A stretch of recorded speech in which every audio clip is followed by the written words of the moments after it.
आज के इस वीडियो लेक्चर में हम सीरीज 3 चल रहा है मेरा, है ना। 2 सीरीज हमने ऑलरेडी अपलोड कर दिया, ले लिया है ना।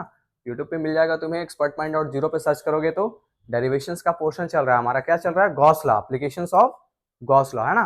पहला एप्लीकेशन हमने किया था इनफाइनाइटली लॉन्ग चार्ज रड के वजह से इलेक्ट्रिक फील्ड इंटेंसिटी। फिर दूसरा जो मेरा डेरिवेशन चल रहा था उसमें हमने हॉलो स्फीयर लिया था। हॉलो स्फीयर बॉडी पे चार्ज दिए थे, आउटर सरफेस पे चार्ज रहेगा, है ना। इनसाइड दी सरफेस नहीं जाएगा क्योंकि वॉल्यूम में पोर्शन नहीं है उसका हॉलो में, है ना। तो वहां पे हमने 3 पॉइंट डिस्कस किया था, outside the sphere, at the surface of a sphere और इनसाइड द स्फीयर, है ना। तो आज हम लोग करने जा रहे हैं सीरीज 3 है ये मेरा, और उसमें हम लोग क्या करेंगे, electric field intensity, derivation of electric field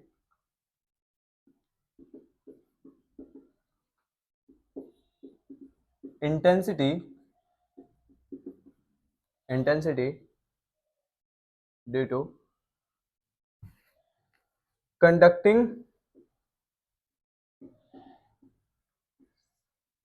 charge sheet.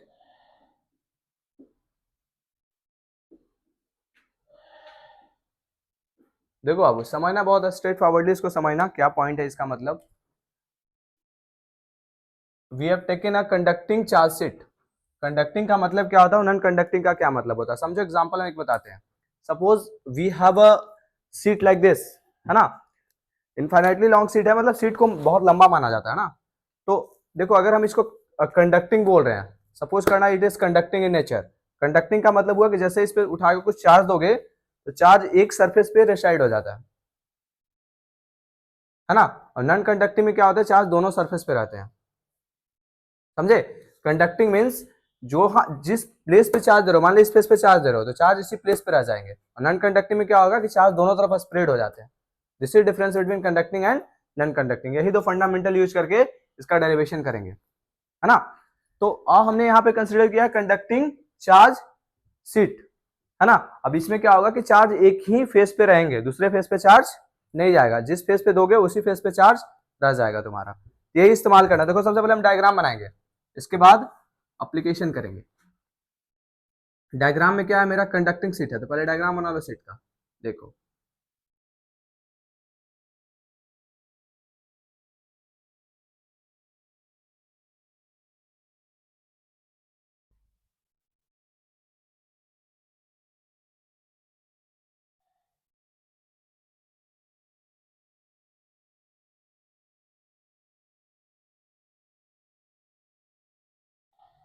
मान लेना शीट का डायग्राम है मेरा, है ना।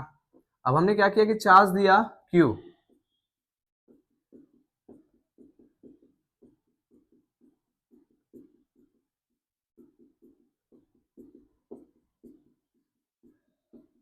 जो चार्ज दे रहे हो इसके किसी एक फेस पे चले आएंगे, है ना।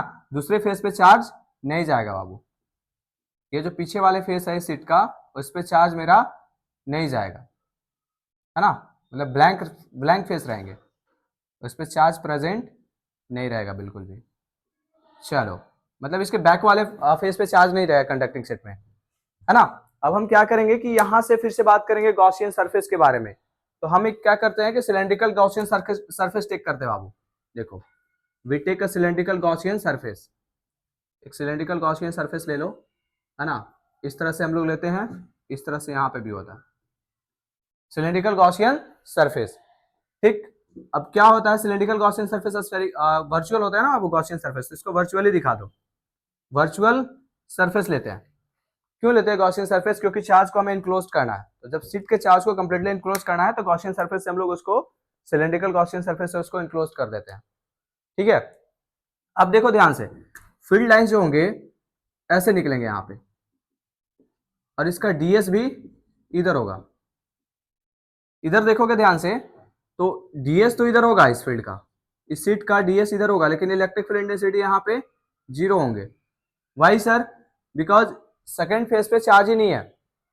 मैंने क्या बोला कि मेरे पास सिर्फ कंडक्टिंग सीट है। अगर ये मेरा कंडक्टिंग सीट है तो अगर चार्ज दे रहे हैं तो इस फेस पे रहेगा, इस फेस पे चार्ज ही नहीं रहेगा।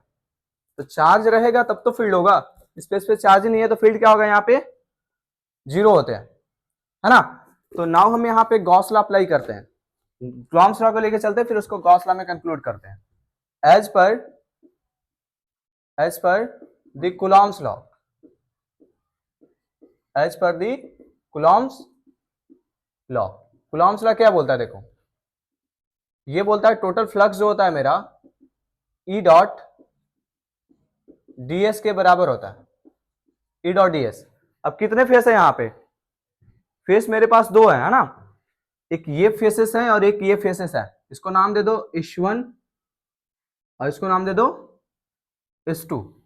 सिंपली हम ये इंडिकेट करना चाहते हैं कि we have two kind of faces, मतलब सीट में दो फेसेस है तो दोनों से फ्लक्स होगा। तो एक का हम नाम देंगे यहाँ पे 1 और एक का नाम दे देंगे E dot ds।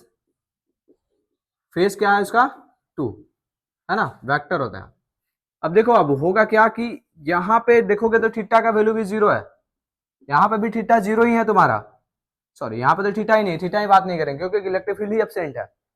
We have no electric field out there, है ना, यहाँ पे इलेक्ट्रिक फील्ड है ही नहीं, तो थीटा के बारे में कैसे डिस्कस कर सकते हो। तो आ देखो 1 फेज से और 2 फेज से, तो हम सिंपली बोल देंगे कि 2 फेज से जो होगा इलेक्ट्रिक फील्ड फ्लक्स ही नहीं होगा। क्यों, क्योंकि मेरा ई यहाँ पे 0 है। इसका रीजन है कि इलेक्ट्रिक फील्ड ही नहीं है यहाँ पे सर, तो फ्लक्स कहाँ से होगा, तो फिर फ्लक्स इसके वजह से होगा, फेस 1 के वजह से होगा। और ई डॉट ds का फॉर्मूला होता है ईएस कॉस थीटा, ई ds कॉस थीटा, है ना, ये फॉर्मूला होता है। थीटा का वैल्यू कितना है यहाँ पे ध्यान से देखोगे तो ई ds इंटू कॉस थीटा 0 है बाबू, है कि नहीं। जिस डायरेक्शन में ds है उसी डायरेक्शन मेरा ई है यहाँ पे, मतलब थीटा 0 और कॉस 0 का वैल्यू कितना होता है 1। यहाँ पे आगे बढ़ोगे तो आंसर आएगा ई ds, सिंपली ds हो जाएगा, है ना। ये किसका आ रहा है, टोटल फ्लक्स का, फाई टी का, ये भी फाई टी है मेरा, फाई टी टोटल फ्लक्स। आगे बढ़ोगे इसको लेके, चलो इधर कर लेते हैं ना, ध्यान देना पॉइंट को। तो टोटल फ्लक्स जो हम यहाँ पे क्या करेंगे, ई को बाहर निकाल लो, ई बाहर निकल जाएगा, ds यहाँ पे बचेगा, इसका इंटीग्रेशन 0 to s ले लेंगे, 0 to s ले लेंगे, है ना। इसका टोटल फ्लक्स का वैल्यू आ गया ई एस। नाउ हम गॉस लॉ लगा देंगे यहाँ पे, अब now as per the Gauss law, as per Gauss law, Gauss law क्या बोलता है रे कि टोटल फ्लक्स जो होता है वो Q enclose by epsilon not के बराबर होता है, Q enclose by epsilon not के बराबर होता है। तो ध्यान देना यहाँ पे हम क्या चाहिए, हमें Q इनक्लोज चाहिए, तो Q इनक्लोज हम यहाँ पे जो निकालेंगे वो जो होगा मेरा sigma into S, sigma into A. Sigma क्या है sir, surface charge density of sheet, यहाँ पे क्वेश्चन में दिया रहता है। सिग्मा क्या है, सरफेस चार्ज डेंसिटी,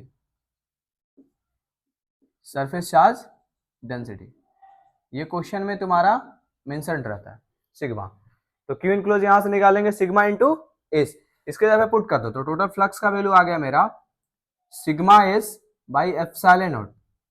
अब यहां से फाई टी ए आया और यहां से फाई टी ए आया, दोनों को इक्वेट कर दो, वहां से ई का वैल्यू आ जाएगा। हम लोग क्या खोज रहे हैं, हम लोग एस के सर्च में है ना, we are here to find the derivation of electric field intensity, मतलब ई चाह रहे हैं। तो इस इक्वेशन और इस इक्वेशन को इक्वेट कर दो, इसका एलएचएस पार्ट इक्वल है, यहाँ पे फाई टी यहाँ पे फाई टी, तो आरएचएस को इक्वल कर दो, वहां से क्या होगा कि ई का फाइनल वैल्यू आ जाएगा। चलो इधर कर देते हैं, इस पार्ट को कर देते हैं।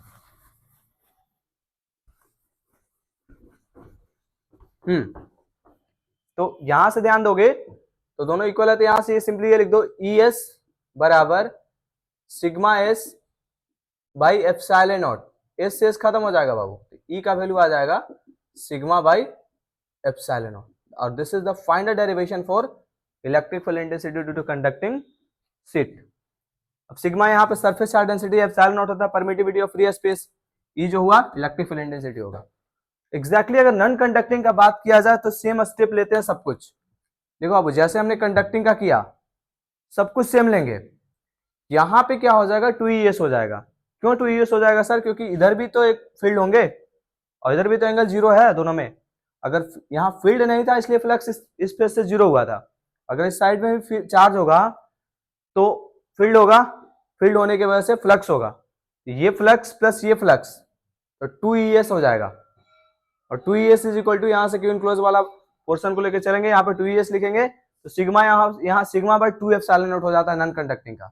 ये क्या था मेरा, कंडक्टिंग का था, कंडक्टिंग सीट। और जब नॉन कंडक्टिंग बात करेंगे तो बस यहाँ पे 2 से डिवाइड कर देंगे, है ना। डेरिवेशन करने का नीड नहीं है, बिल्कुल सब कुछ स्टेप सेम होता है, बस यहाँ पे दोनों फेस पे चार्ज आ जाएंगे, दोनों फेस से फ्लक्स होगा, ES प्लस ES 2ES हो जाएगा, 2ES बराबर sigma S by epsilon not कर देंगे, वहां से एस कट जाएगा, ई का इलेक्ट्रिक फील्ड का इंटेंसिटी का वैल्यू आ जाएगा sigma bye 2 epsilon not, that's it, है ना।